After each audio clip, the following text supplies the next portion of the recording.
How's it going, folks and friends? This week to you, I'm bringing you my first serious deck profile. It's actually for Magic the Gathering, as I've been finally able to play Magic the Gathering in my free time, other than just the Magic Progression series, which you should go and watch. And it's been a really good time. So I figured, hey, let me talk about the deck that I've been playing for Modern, because it's a cheap deck. I built this for like $50 when I was in college. B, it's actually a really good deck for beginning Magic players because it's all about just turning sideways and hitting your opponent.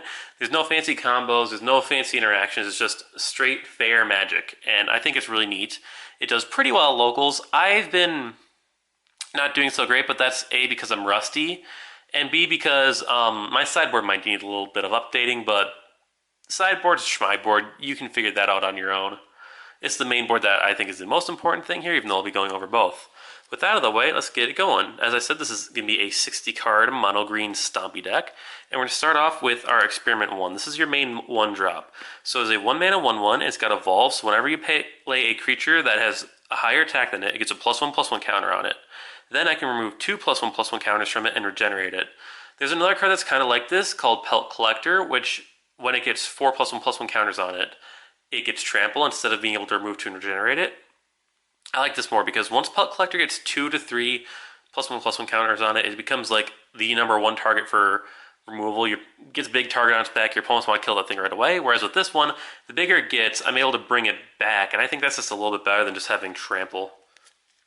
The next one, and this is the only real expensive card in the deck, I'd say, is going to be 4 Hexdrinkers.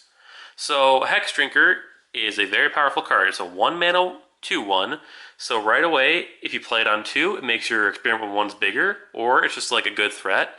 And that has the level up ability where you can pay 1 mana to increase its level by 1, and they always start at level 0. So levels 0 through 0, 1, and 2, it's just a 1-mana 2-1 generically. Levels 3, 4, 5, 6, and 7, it's a 4/4 with protection from instants. You can pull this off rather easily, and just a 4/4 with protection from instants is great on its own. You don't need much higher than that. It's just good for sinking your mana in if you're getting kind of like dead hands, or if you just have too much lands too many lands more than you know what to do with.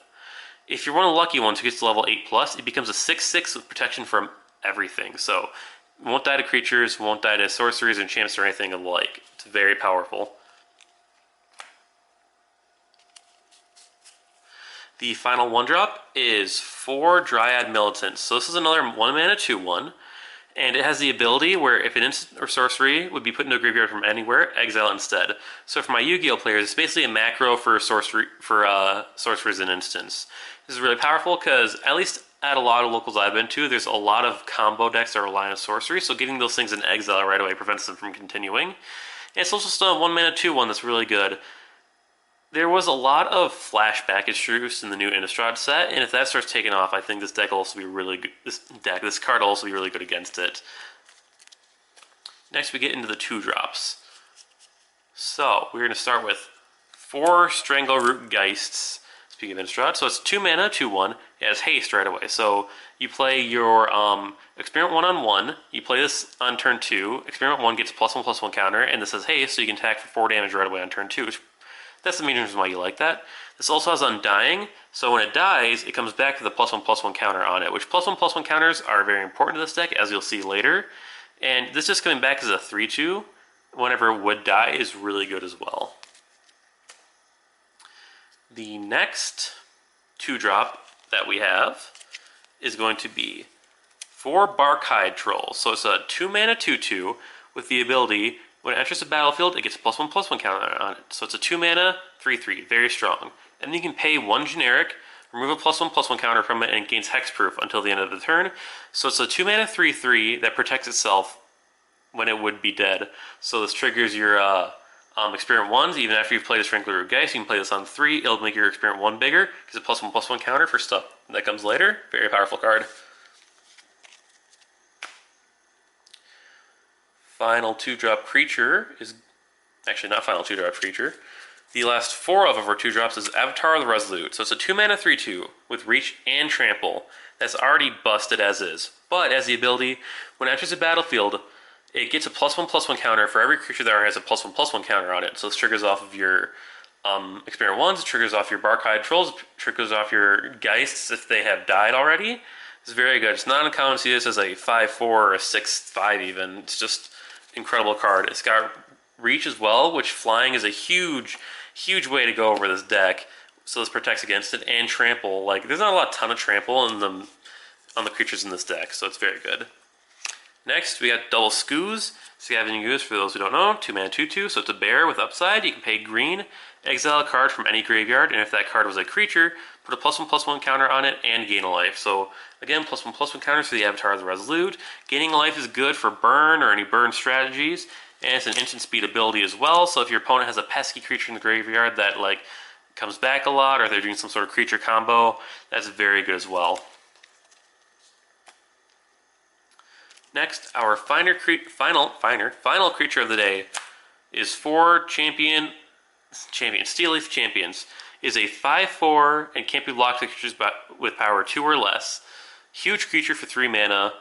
It will almost always trigger your Experiment 1s, and it can't be blocked by creatures with power 2 or less, which there's not a ton of big creatures in Modern right now that I've noticed. Unless it's like your opponent's endgame kill creature, a lot of their stuff is pretty small. So this thing, its ability comes in handy all the time. It's just big. It's great. I love it. Now you might have noticed that there were a lot of green mana symbols there. The only generic thing you saw was the generic one on Scoos. And that's for a good reason. We are playing 4 Aspect of Hydra. So Aspect of Hydra is an instant for 1 mana, and it says target creature gets +X/+X until end of turn. X is the devotion to green. For those of you who don't know, devotion is how many green mana symbols still exist. So if you just have a Steel Leaf Champion out, that's 3 devotion. This is incredible. It kills your opponent like they never see it coming. With all the green mana symbols, you're going to get at least +3/+3 on the creature targets, if not more so. It's just so strong and such a good way to end the game or get rid of a problematic creature or to keep your important creatures alive. Our next instant, we run 2 Vines of Vastwood. So it's 1 green instant. It's got Kicker for green. Target creature can't be the target of spells or abilities your opponent controls this turn. If you kick it, target creature is +4/+4. Great way to save your creature from being dead. And hey, if it's in combat, you can make it bigger. Sometimes you can even kill off this. Then for our removal suite, we're running 2 Dismember. So it's 1 and double Phyrexian black. So Phyrexian mana, instead of paying the actual mana cost for it, in which case it'd be black, you can just pay 2 life instead. So you pay 4 life for this and 1 mana. Target creature is -5/-5 until end of turn. That kills just about everything in the format. I think the only thing that doesn't really die to is like Croakshas, which, you know, Croakshas are a big enough problem on their own. For our final main deck card, we're running 4 Rancors. Enchantment for 1 green. Enchant creature gets +2/+0 and trample. So most of our guys don't have trample, so this is a good way to give it to them. And then when this will be put into a graveyard from the battlefield, return it to its owner's hand. So it's always recurring itself as well. Since this is an aggro deck, you're going to a lot of times wind up with more mana than what you know what to do with. So this is a good way to get stuff on there. Finally for land, we are playing 18 lands, almost all forests. The only thing of note is the Nurturing Peatland. So you run 1 of these, you should be running 2, but I only have the 1. So you tap it, pay life, add green or black, and you can pay 1, tap it, sacrifice it, draw a card. So you run this because there's no real draw in this deck, it's just play creatures. And if you're getting flooded, you need the draw more than you need the land. This also comes up because it lets you pay less life for the Dismembers. So instead of paying 2 life, you just be paying 1 life to make the black, which I think is pretty cool. Now for my sideboard, like I said, this is customizable. Mine was highly tuned to Tron when I made this, because I made this deck a few years ago. But I've made a few changes for the current meta, and I'm sure that your local store meta might be different than mine, so take this with a grain of salt. Anyways, for our artifact suite, 2 Tormod's Crypt, 0 mana, sacrifice it, exile all cards in a target player's graveyard. Very strong for any graveyard-focused decks.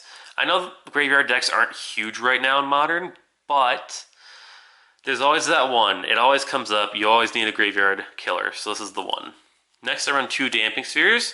So this reads, if a land will be tapped for 2 or more mana, it only makes 1 generic instead. Very powerful, although Tron's not very big right now, so it's not going to be doing that much. The big thing with this one is each time a player casts a spell, it costs 1 more for each spell cast before it. So it stops Storm and stops a lot of combo decks as well. If they have any spell-based combo decks where they're not making infinite mana, it really just puts a damper on them. We're going to be playing 1 Nissa Voice of Zendikar, so our only planeswalker. It's a 3 mana, 3 loyalty. You can +1 it to make a 0/1 plant, which is a good blocker, or you -2 it to give +1/+1 counters to all of your creatures, which is great for stuff like Avatar the Resolute and just winning. Your -7 you'll never get to, but it says you gain X life and draw X card where X is the number of lands you control. Not very viable, you don't really want to go for that one, but hey, if it ever comes up, it comes up. Next, I'm running 2 Thrashing Brontodons. 3 mana, 3/4, pretty strong, and then you can pay 1 to sacrifice it to destroy target artifact and enchantment. It's important because it doesn't tap to use that ability, so you can just use it whenever you want to. And artifacts and enchantments are really strong in the current meta due to like Modern Horizons 2 and just like artifacts and enchantments being strong in general. We're also running the extra 2 Dismembers. Sometimes just more removal is good. This one's a Japanese copy, don't worry about that. We all know what this does already. I'm also playing 2 Life Goes On for the Burn matchup, which this actually came up last night when I played this deck. So it's 1 mana instant, you gain 4 life. If a creature died this turn, you gain 8 life instead. This is really good because it heals you for more than a single Lightning Bolt would do. And with burn decks, because they usually are only on 2 or 3 lands at a time, like on their field, they're not gonna be able to hit you with like 5, 6, 7, 8 burn spells at a time. They'll usually be like hitting you with like 3 lightning bolts to get you down from 12. And this is just a good way to survive and then kill them the next turn when they're tapped out. We're also running 1 Force of Vigor. This is the other expensive card in the deck. I only have the 1, but it's incredible. It's instant. They can cast it by exiling greed card from your hand rather than paying its mana cost. Destroy 2 artifacts. Very good. Go along with the artifact destruction. We're also running 2 Nature's Claims. If you cannot afford the Force of Vigor, just replace it with a Nature's Claim. And finally, running 2 Field of Ruin, where you can pay 2, sacrifice it, destroy a land. This is really good against Utopia Sprawl decks and that of the Leg. So basically elves. But yeah, thank you so much. Oh, that was scuffed. That was scuffed. Ooh, that's bad. Anyways, thank you for joining my deck profile. I hope you enjoyed it. And hey, if you like it, make sure to let me know in the comments down below, because I want to do more deck profiles. I have a ton of commander decks that I would like to show on this channel. And if there's enough support for it, I would love to throw them on here. But yeah, thanks again for watching, and I'll see you with the next video.